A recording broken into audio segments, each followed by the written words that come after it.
السلام علیکم ورحمۃ اللہ وبرکاتہ.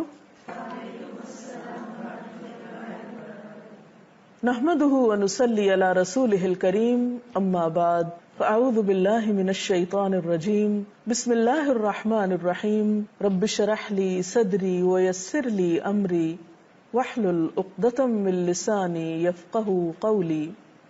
ہماری آج کی گفتگو کا موضوع ہے روزہ کس کے لیے. گویا ہم سب کو اس بات کا فیصلہ کرنا ہے کہ ہم جو صبح سے شام تک بھوکے پیاسے رہتے ہیں اور بہت سی خواہشات کو چھوڑتے ہیں، اپنی زبان کو کنٹرول میں رکھتے ہیں، تو یہ ساری کوشش، ایفرٹ، بھاگ دوڑ، محنت، یہ سب کس کو خوش کرنے کے لیے. بعض لوگوں کا خیال یہ ہے کہ روزہ صحت کے لیے ایک اچھا ذریعہ ہے، یا بعض اوقات اپنی نیکی کے اظہار کا ایک بہترین طریقہ ہے. لیکن بات یہ ہے کہ روزہ دراصل اللہ رب العزت کے لیے، اس کی خوشنودی کے لیے. اسلام میں کوئی بھی نیک عمل، خواہ وہ چھوٹا ہو یا بڑا ہو، جب تک اس کے پیچھے نیت اچھی نہ ہو، اس کا کوئی اجر نہیں، اس کا کوئی فائدہ نہیں. اللہ سبحانہ وتعالی صرف ہمارے ظاہر کو نہیں دیکھتے، وہ ہمارے دل بھی دیکھتے ہیں، ہمارے سینوں کے اندر چھپی ہوئی نیتوں تک سے واقف ہیں. ایک حدیث میں آتا ہے کہ ان اللہ لا ينظر الى صورکم واموالکم ولکن ينظر الى قلوبکم واعمالکم. اللہ تمہاری صورتوں اور تمہارے مال کو نہیں دیکھتا، بلکہ وہ تو تمہارے دلوں اور تمہارے اعمال کو دیکھتا ہے. اور پھر اعمال بھی وہ جن کے پیچھے نیت اچھی ہو. وہ مشہور حدیث تو آپ سب نے سن رکھی ہوگی کہ انما الاعمال بالنیات، کہ یقیناً اعمال کا دار و مدار نیت پر ہے. نیت کسی بھی عمل کے لیے ایک بنیاد یا فاؤنڈیشن کی حیثیت رکھتی ہے. جس طرح ایک عمارت بنیاد کے بغیر کھڑی نہیں ہو سکتی، خواہ وہ کتنی ہی عالیشان کیوں نہ ہو، جس طرح ایک پودا جڑوں کے بغیر کھڑا نہیں ہو سکتا، ایک بیج کے بغیر ایک پودے کا تصور نہیں کیا جا سکتا، اسی طرح اسلام میں کسی عبادت کا اصل مقصد اس وقت تک پورا نہیں ہوتا، اس پر اجر و ثواب کے بارے میں سوچا نہیں جا سکتا، جب تک کہ اس کے پیچھے نیت اچھی نہ ہو. نیت کا لفظ عربی زبان کا ایک لفظ ہے جس کا روٹ نوا ہے، نون واو یہ. نوا عربی میں گٹلی کو کہتے ہیں. تو گویا جیسے ایک گٹلی ایک پودے کے وجود کا ذریعہ بنتی ہے، اسی طرح اچھی نیت اچھے عمل کی بنیاد بنتی ہے. خاص طور پر روزے کے بارے میں ایک حدیث بھی آتی ہے. عن ابی ہریرہ قال قال رسول اللہ صلی اللہ علیہ وسلم قال اللہ عز وجل کل عمل ابن آدم له الا الصیام فإنہ لی وأنا اجزی بہ متفق علیہ. حضرت ابو ہریرہ رضی اللہ تعالی عنہ سے روایت ہے، کہتے ہیں کہ نبی صلی اللہ علیہ وسلم نے فرمایا، اللہ تعالیٰ فرماتے ہیں انسان کا ہر عمل اس کے لیے ہے سوائے روزے کے کہ وہ صرف میرے لیے ہے اور میں ہی اس کی جزا دوں گا. اور روزے میں خاص طور پر نیت کا اہتمام اس لیے بھی کہ روزہ ایک ایسی عبادت ہے جس میں ایک انسان یا تو خود جانتا ہے کہ وہ یہ عبادت کر رہا ہے یا نہیں، یا اس کا رب جانتا ہے. اور دوسرے لفظوں میں روزہ ایک ایسی عبادت بھی ہے جو ہماری نیت کو اللہ کے لیے خالص کرنے کا ایک ذریعہ بھی ہے. اور اس کے ساتھ ہی ہم دیکھتے ہیں کہ ریاکاری کی عبادت اللہ تعالیٰ کے ہاں سخت ناپسندیدہ ہے. ایک حدیث کے مطابق ایسی عبادات کو شرک قرار دیا گیا ہے. مسند احمد کی ایک روایت ہے عن شداد بن اوس قال سمعت رسول اللہ صلی اللہ علیہ وسلم یقول من صلى يرائي فقد اشرک ومن صام يرائي فقد اشرک ومن تصدق يرائي فقد اشرک. حضرت شداد بن اوس رضی اللہ تعالی عنہ کہتے ہیں، میں نے رسول اللہ صلی اللہ علیہ وسلم کو فرماتے ہوئے سنا ہے، جس نے دکھاوے کی نماز پڑھی اس نے شرک کیا، جس نے دکھاوے کا روزہ رکھا اس نے شرک کیا، اور جس نے دکھاوے کے لیے صدقہ کیا اس نے شرک کیا. تو گویا اللہ سبحانہ وتعالی کی خوشی کی بجائے کسی اور کی خوشی ہو، یا جس میں انسان اس کے لیے اپنے عمل کو خالص کرنے کی بجائے دوسروں سے اس کی شہرت چاہتا ہو یا ناموری چاہتا ہو یا اپنی پاکیزگی کا کوئی دم بھرنا چاہتا ہو. نہیں، اسلام میں عبادت سراسر اللہ کی خوشی حاصل کرنے کا نام ہے. ایسی عبادت کا فائدہ کیا ہے؟ نبی صلی اللہ علیہ وسلم نے فرمایا من صام یوما ابتغاء وجہ اللہ بعدہ اللہ من جہنم.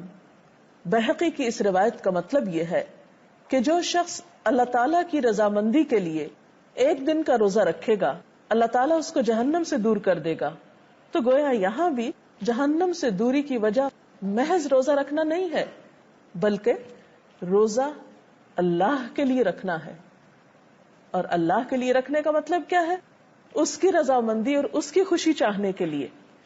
ایک اور حدیث میں آتا ہے نبی صلی اللہ علیہ وسلم نے فرمایا جو شخص لا الہ الا اللہ کہے اور اسی پر اس کا خاتمہ ہو جائے تو وہ جنت میں داخل ہوگا.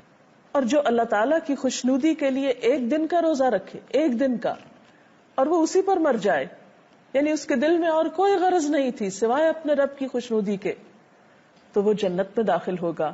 اور جو شخص اللہ تعالیٰ کی خوشنودی کے لیے صدقہ و خیرات کرے اور اسی پر اس کا خاتمہ ہو تو وہ بھی جنت میں داخل ہوگا.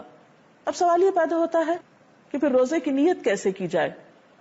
جیسا کہ آپ جانتے ہیں کہ نیت کا لفظ نوا سے، اور نوا گٹلی کو کہتے ہیں، اور گٹلی دراصل زمین کے اندر ہوتی ہے جب جا کر اس سے پودا نکلتا ہے.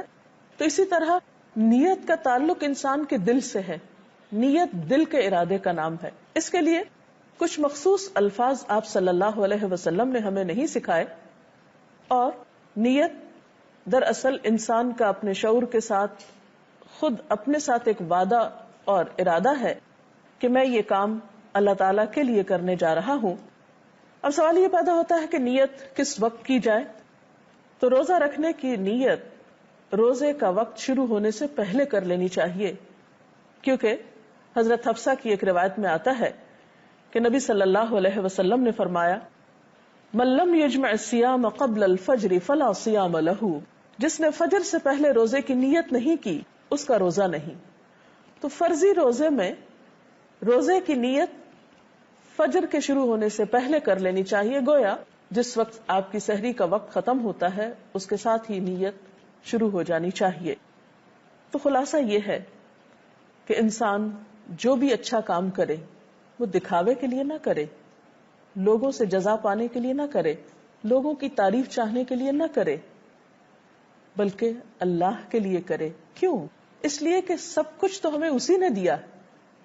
ہمارے پاس جو کچھ ہے، ہمارا یہ جسم، ہمارے لیے کھانے کی نعمتیں، ہمارے لیے دنیا کی اور ان گنت نعمتیں، یہ سب کچھ کہاں سے ملی ہم کو؟ اللہ رب العزت کی طرف سے. اور جب ہم عبادت کرتے ہیں تو دراصل ایک طرح سے ہم ان نعمتوں کا شکرانہ ادا کر رہے ہوتے ہیں. اور اگر اس میں بھی ہم اس کے ساتھ اوروں کو شریک کر لیں تو وہ کس قسم کا شکرانہ ہے؟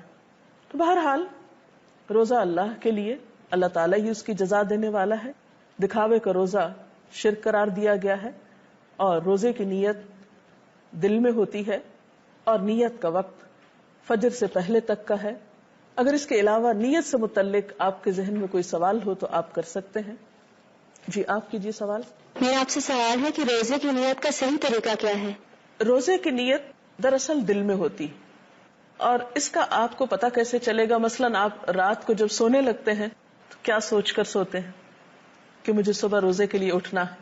تو گویا آپ نے نیت کر لی. آپ الارم لگاتے ہیں، پھر آپ صبح اٹھ جاتے ہیں، سحری کرتے ہیں. آپ کے یہ سارے اعمال اس نیت کے تابع ہیں. ایک تو روزہ رکھنے کی نیت اس طرح ہوگی.